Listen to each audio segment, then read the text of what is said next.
హరే కృష్ణ. ఇది మీ అందరికీ తెలిసినదే, కీరా దోసకాయ. కానీ ఇది మనకి శ్రీమద్ భాగవతంలో తెలియజేయబడినటువంటి ఒక కృష్ణలీలను మనకి గుర్తు చేస్తుంది. అదేమిటో చూద్దాం. శ్రీమద్ భాగవతం 10వ స్కందం 37వ అధ్యాయంలో సుఖదేవ గోస్వామి ఈ విధంగా చెబుతున్నారు. హంసుని చేత పంపబడినటువంటి కేశిదానవుడు మహా అశ్వరూపములో వ్రజములో ప్రత్యక్షమయ్యాడు.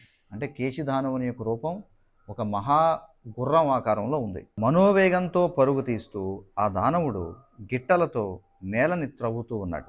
మెడపైన గల జూలు ఆకాశమునందలి మేఘములను దేవతల విమానములను చెల్లాచెదురు చేస్తూ ఉండగా పెద్దగా సకిలిస్తూ వాడు అందరికీ భయాన్ని కలుగజేశాడు.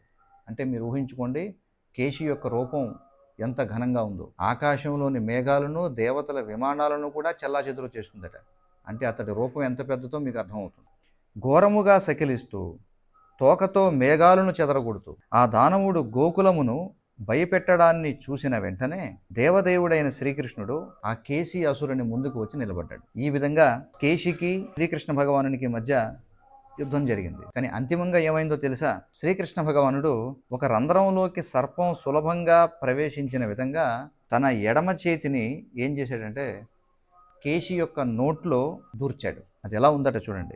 ఎర్రగా కాలిన ఇనుము వలె తోచినట్టి భగవానుని చేతిని తాకిన వెంటనే కేశి దంతములు రాలిపోయాయి, పళ్ళు ఊడిపోయాయి. నిర్లక్ష్యము వలన రోగముచే పొట్ట ఉబ్బినట్టు, అంటే రోగాన్ని నిర్లక్ష్యం చేస్తే పొట్ట ఎలా ఉబ్బుతుందో అలాగా భగవంతుని యొక్క చేయి కేశి దేహములో విపరీతముగా లావెక్కిందట.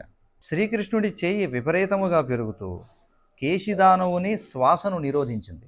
అంటే కేశిదానవుడికి శ్వాస ఆడడం లేదు. ఆ దానవుడు కాళ్ళు తన్నుకోసాగాడు. వాడి దేహమంతా చెమట పట్టింది, కళ్ళు గిరగిరా తిరిగాయి. ఆ విధముగా వాడు మలాన్ని విడిచిపెట్టి నేలపై పడి మరణించాడు. మరి అంత ఘనమైన రూపం కలిగినటువంటి కేశి యొక్క రూపం కృష్ణుని యొక్క కృప వలన ఏ విధంగా మారిందో ఇక్కడ చెబుతున్నారు చూడండి. కర్కటికా ఫలము వలె, కర్కటికా ఫలము అంటే కీరా దోసకాయ, కర్కటికా ఫలము వలె కనిపిస్తున్న కేశి దేహము నుండి మహాబాహువులు కలిగిన శ్రీకృష్ణుడు తన చేయిని వెనక్కి తీసుకున్నాడు. ఆయన చేతిని కేశి నోట్లోకి దూర్చినప్పుడు ఎలా ఉంది, అంతిమంగా ఆ మహాఘనమైనటువంటి కేశి రూపాన్ని కృష్ణుడు తన యొక్క బలంతో ఇదిగో ఈ కీరా దోసకాయ పరిమాణానికి మార్చేశాడట. ఈ విధంగా ఈ కీరా దోసకాయని చూసి మనం కృష్ణుని యొక్క కేశి సంహార లీలను గుర్తు చేసుకోవచ్చు.